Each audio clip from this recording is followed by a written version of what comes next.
யார் பெரிய தலை? கதர் கட்சியில் கைகலப்பு, இரண்டாக பிரிந்த நிர்வாகிகள். டெல்லிக்கு சென்ற பஞ்சாயத்து. மீண்டும் காங்கிரஸ் கட்சிக்குள் கலகம் வெடித்திருக்கிறது. திமுகவுடன் கூட்டணி பேச்சுவார்த்தையில் ஈடுபட்ட கிரிஷ் சோடங்கர் மோதல் போக்கை கையாண்டு வந்த நிலையில் செல்வ பெருந்தகை இடையில் புகுந்து கூட்டணியை உறுதி செய்தார்.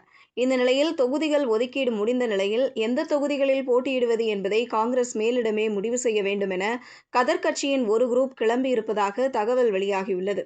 2026 சட்டமன்ற தேர்தலை முன்னிட்டு தமிழக அரசியல் களம் பரபரப்பாக இயங்கி வருகிறது.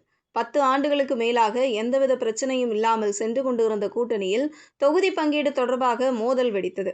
கடந்த தேர்தலை விட இந்த தேர்தலில் கூடுதலான கட்சிகள் வந்துள்ளதால் தொகுதிகளை குறைத்துக் கொள்ள வேண்டும் என திமுக சொன்னது.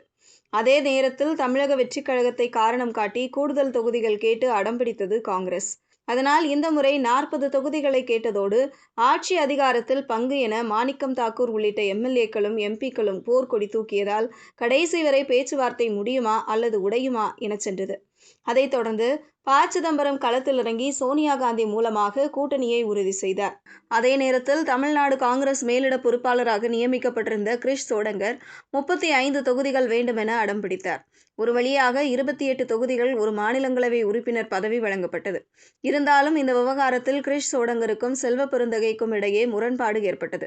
இதற்கிடையே 28 தொகுதிகள் திமுக கூட்டணியில் காங்கிரசுக்கு ஒதுக்கப்பட்டிருக்கும் நிலையில் அதில் எந்த தொகுதியில் போட்டியிட வேண்டும் என்ற பேச்சுவார்த்தைகள் காங்கிரஸ் தலைமையகமான சத்தியமூர்த்தி பவனில் நடந்திருக்கிறது. அப்போது கூடுதல் தொகுதிகளை கேட்டதால் திமுக தோல்வியடைய வாய்ப்புள்ள தொகுதிகளை நமக்கு தள்ளிவிடலாம், எனவே நாம் எச்சரிக்கையாக இருக்க வேண்டும் என கூறியிருக்கிறார். அதே நேரத்தில் செல்வ பெருந்தகையின் ஆதரவாளர்கள் திமுகவின் அமைச்சர்கள் பலமாக இருக்கிறார்கள்.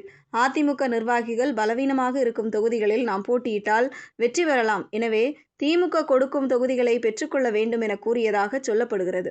இதற்கிடையே தனியாக சர்வே நடத்திய கார்த்தி சிதம்பரம் உள்ளிட்ட தலைவர்கள் காங்கிரஸ் வெற்றி பெற வாய்ப்புள்ள தொகுதிகளின் பட்டியலை கொடுத்திருக்கிறார்கள். அந்த பட்டியலை வைத்துதான் கிரிஷ் சோடங்கர் பேச்சுவார்த்தையை நடத்த திட்டமிட்டிருக்கிறார். அதே நேரத்தில் செல்வ பெருந்தகை திமுக கொடுக்கும் தொகுதிகளில் போட்டியிடலாம் என கூறியிருக்கும் நிலையில் இருதரப்பிலும் மோதல் வெடித்திருப்பதாக சொல்லப்படுகிறது. அது மட்டுமல்லாமல் முக்கிய தலைவர்கள் பலரும் தங்கள் ஆதரவாளர்களுக்கு சீட்டு கேட்டு செல்வ பெருந்தகையை நெருங்கி வருகின்றனர்.